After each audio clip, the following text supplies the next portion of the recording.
Hello and welcome to another episode of Conversations about Priesthood. As usual, my name is V, and today's conversation will be with Emma Percy, and I'm really looking forward to this conversation.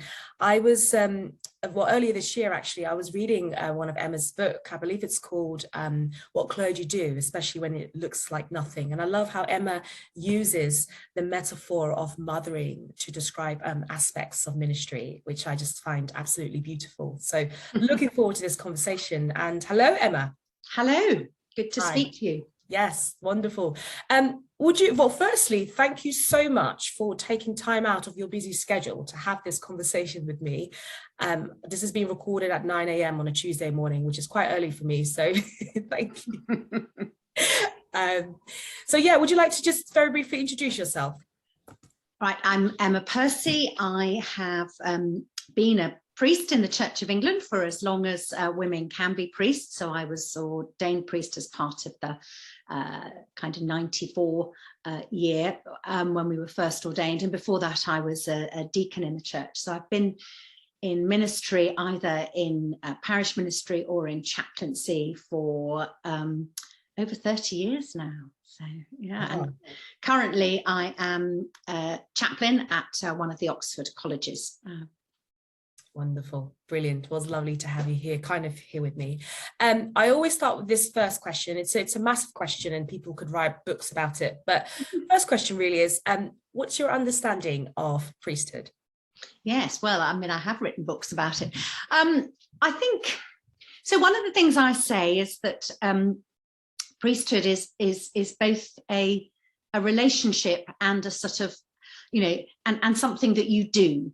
So there is a sense in which when you become a priest, you accept that kind of authority from the church to be able to speak and minister in certain ways that have authority behind them.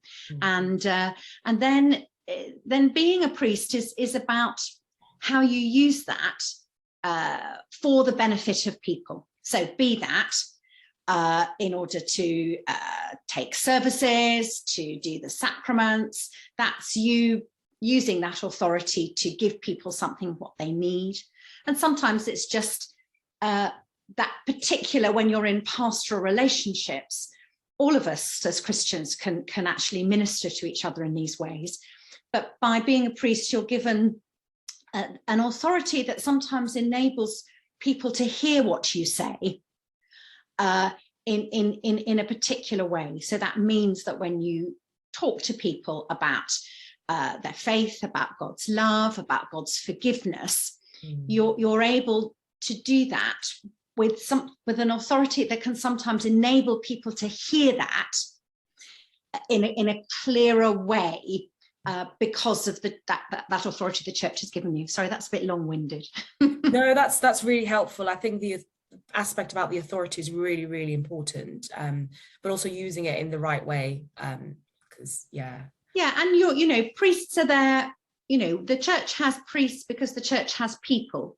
Yes. The church doesn't, there's a sense in which you exist for the good of the congregation, for the good of other people. And I think there are problems when clergy forget that and they think that the priesthood is a bit about themselves. Yes. It's always, so I when I go to church and I'm just sitting in the congregation, if I'm not taking the service, then I'm just exactly the same as everybody else there, receiving from the priest, but when I'm called to be out the front and doing it, then in a sense, that's the role that I'm in. Absolutely. And so what would you say are some of the joys and challenges of priestly ministry? The joys are all about that ability to communicate the love and the acceptance of God to people. So the joys are everything from, a kind of really big service where everything's gone well and people have kind of together kind of offered worship to God that has kind of lifted all of us, and there are also those really quiet sort of intimate occasions where you are able to help people move move in their own self-understanding of who they are with God. So I mean, sometimes very sad occasions can also be occasions that give you a sense of having been able to be there for people. So, sometimes when people are bereaved, when people are there, it's not so much that that's a joy, but it's a kind of affirmation. You feel, yeah, this is good. Challenges. I think it's very challenging today to, we live in a culture where understandings of Christianity are less and less kind of obvious. I grew up in, I was at school in the 1970s. We all learnt to sing hymns and know Bible stories, and there was a sense that therefore there was a level of understanding, whether that was, which made it easier, to talk and to be. Now I think you have to explain yourself much more as to who you are and why. That's not necessarily a bad thing, but it's a challenge. And I think that it's a challenge at the moment working, because the church is quite fearful. So it's very fearful of decline, which is happening. And I think that sometimes I get very frustrated with some of the kind of ways people think about trying to challenge that. And so that's challenging, because I don't always feel I'm on the same page as other people.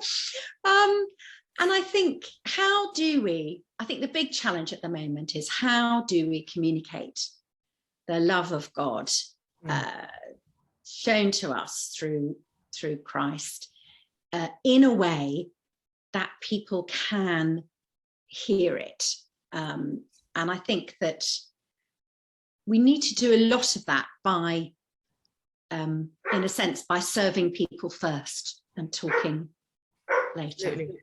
And I think your dog agrees with you. Lyra, the dog is saying, open this door, and I'm going to ignore her. Wonderful. Well, just my final question, really. Do you have any words of wisdom or encouragement for people who are currently maybe exploring or discerning whether God is calling them to priestly ministry?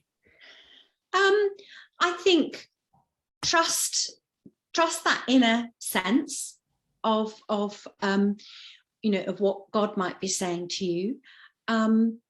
Understand that one of the phrases I use a lot in my writing and work about priesthood is that we can only be good enough.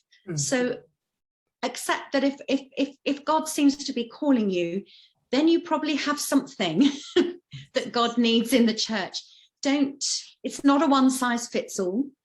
We need a big variety. Talk to lots of different people and hear God's call from the way others speak about you. Yes. And that's particularly true for women. Women can often undervalue themselves and underdo it. So I think, and God promises us, and this I have found to be absolutely true, that that the grace of God is always there to give us what we need in the situations we need. So don't worry about whether you're going to be able to do it all. Actually, can you be open to God, and can you allow God to work through you to bring that love into the world? Yes, absolutely. Well, Emma, thank you so much. This has been a really short, rich conversation. It's been really encouraging as well, and I'm sure that for those that will be watching this later, this will be of encouragement to them as well.